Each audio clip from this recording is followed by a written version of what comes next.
기원전 146년 카르타고를 멸망시킨 로마는 지중해를 둘러싼 지역을 모두 정복한다.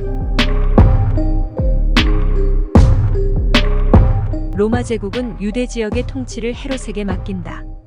유대인이 아니었던 헤롯은 이 지역 민심을 잡기 위해 여러 조치를 취하는데 그중 하나가 바로 솔로몬 성전을 복구하는 것이었다.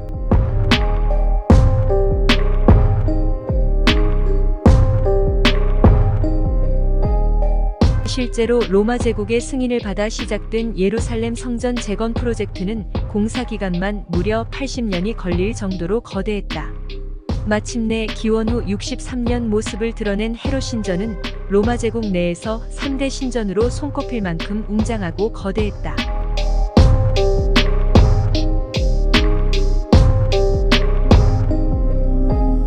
페르시아 못지않게 로마도 이방인들의 신앙과 문화에 매우 관대하여 성전 운영 방식에 대해서는 전혀 관여하지 않았다. 물론 이 건물을 지어준 대가로 로마 제국은 유대인들에게 성전 사용료를 받아갔다. 웅장한 예루살렘 성전이 완성되자 종교의식은 더욱 거창해져 갔다. 매일 사제 700명이 야훼를 받드는 제단을 차리고 무수한 동물을 산채로 죽여 제물로 바치는 의식을 거행했다. 공포에 질린 동물들의 비명소리가 여기저기 터져나오는 가운데 뿔피리 소리가 울려 퍼지면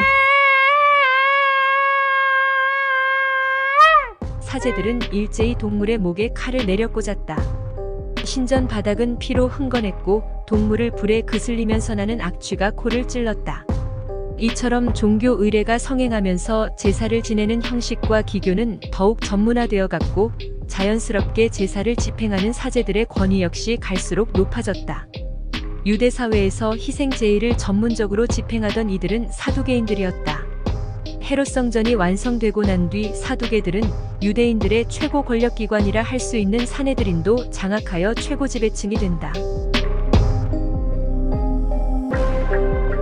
구약 즉 율법을 연구하고 이를 바탕으로 대중을 교화시키고자 했던 바리새는 끊임없이 사두개와 대립했다.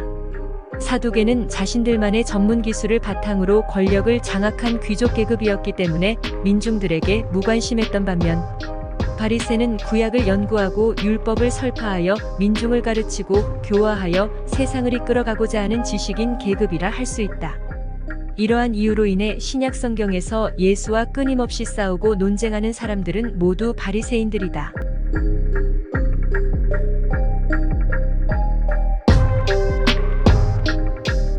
헤롯 성전이 어느 정도 모습을 갖추기 시작하자 예루살렘은 순례객들로 넘쳐나기 시작한다.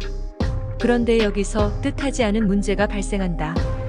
헤롯 성전을 보기 위해 전국에서 찾아오는 순례객들을 대상으로 로마에 맞서 싸우고 독립해야 한다고 끊임없이 선동하는 극렬 우익 분자들도 함께 모여든 것이다. 제국의 안정을 위해 유대인들에게 지어준 거대한 성전이 오히려 제국을 위협하는 골칫거리로 전락해버린 것이다. 특히 유대인들의 가장 큰 명절 페사흐 때마다 예루살렘은 순례객들로 넘쳐났는데 이때마다 대규모 반정부 폭동이 발발했다.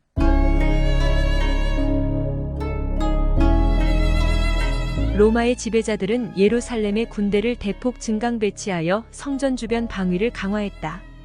이때 파견된 로마의 진압군은 대부분 그리스인들로 이루어져 있었다. 서기 70년 또다시 예루살렘에서 대규모 폭동이 발발한다. 로마 제국은 이 폭동을 진압하고 나서 유대인들을 끌어모으는 헤롯 성전을 제 손으로 파괴해버린다.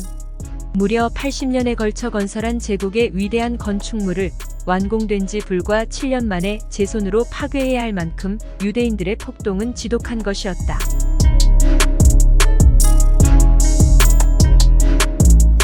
더 나아가 로마 제국은 유대인들이 또다시 폭동을 일으키지 못하도록 유대인들을 제국 전역으로 최대한 뿔뿔이 흩어놓는다. 이로써 유대인들의 디아스포라가 시작된다.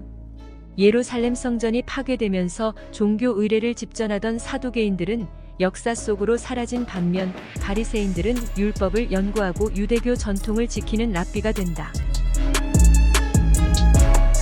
로마는 문화적으로나 사상적으로나 그리스에 비해 창조성이 빈곤했다. 하지만 창조성이 빈곤한 덕분에 그리스가 유일하게 갖지 못했던 기술을 소유할 수 있었다. 바로 탁월하고 효율적인 조직 관리술이다.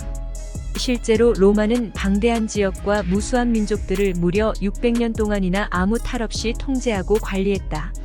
로마 제국은 새롭게 정복한 지역의 불만을 달래고 그들을 더 빠르게 동화시키기 위해 시민권을 주었다. 사실 로마의 시민이 됨으로써 제공받을 수 있는 법적, 상업적, 교육적 기회는 오히려 로마 제국에 병합되지 못한 사람들이 부러워할 정도로 영광스러운 선물이었다. 종교적인 문제에서도 로마인들은 매우 관대했다.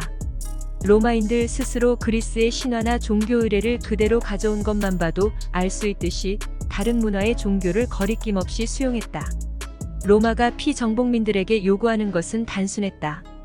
공개적인 자리에서 로마 황제의 초상 앞에서 예의를 갖춰 절하는 것이 전부였다. 이것은 로마 황제를 그리스 로마의 신들과 동등한 지위를 갖는 또 하나의 신으로 받아들인다는 의미였으며, 이는 물론 로마 제국에 충성하겠다는 증표로 여겨졌다. 그렇다고 해서 로마 제국은 피지배인들이 원래 믿던 신이나 종교를 버리라고 요구하지 않았다. 다신교 세계에서는 어떠한 신이든 종교든 존중받을 자격을 갖기에 새로운 신이 또 하나 추가된다고 해도 세계관에 어떠한 충돌도 모순도 발생하지 않는다. 로마인들이 요구하는 조건은 지극히 타당하고 합리적인 것이었기에 소수민족들이 제국으로 편입되는 것을 거부할 명분이 없었다. 그런데 이러한 조건을 거부한 유일한 이들이 있었으니 그들이 바로 유대인이다.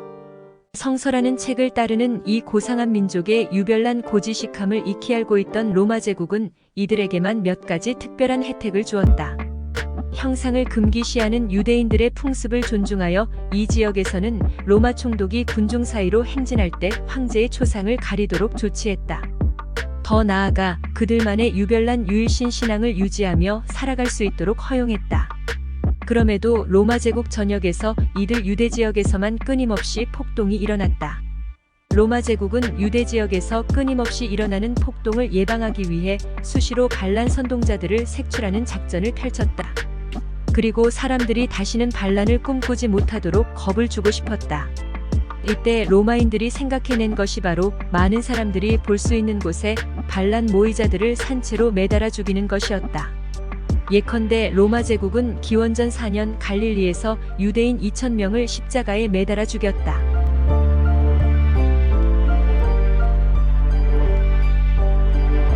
이러한 로마 제국의 온갖 조치에도 유대 사회의 동요는 오히려 계속 고조되었다. 이 시기 세상을 더 흉흉하게 만든 것 중 하나가 바로 점성술이다. 고대의 과학이라 할 수 있는 점성술에서는 2000년마다 별자리가 한 번씩 바뀌는데 바로 이때가 별자리가 바뀌는 시기였다. 2000년을 이어온 양자리가 저물고 물고기 자리가 새롭게 시작되고 있었다. 무수한 점성술사, 점장이들이 온갖 예언을 퍼뜨리고 다니면서 사람들의 불안감을 부채질했다. 더 나아가 사람들의 불안한 마음을 파고드는 극단적인 교리를 내세우는 종파들이 곳곳에 생겨나면서 혼돈을 더욱 부추겼다. 그 중에 크게 융성한 이들이 바로 SNF파다. 이들은 야훼가 보낸 메시아가 곧 도래하여 자신들을 해방시켜줄 것이라고 설파한다. 메시아가 강림하면 사악한 자들을 한 번에 휩쓸어버릴 최후의 전쟁, 아마겟돈이 벌어지는데 그때 야훼의 병사가 되어 싸워야 구원받을 수 있다고 주장한다. 그러한 믿음에 따라 SNF파는 세속의 삶을 모두 버리고 사막에서 집단 생활을 하며 군사훈련을 하였다. 이러한 흉흉한 시기에 사람들은 모두 새로운 시대를 열어줄 메시아가 오기만을 기다리고 있었다. 문제는 그가 누군지 모른다는 것이었다.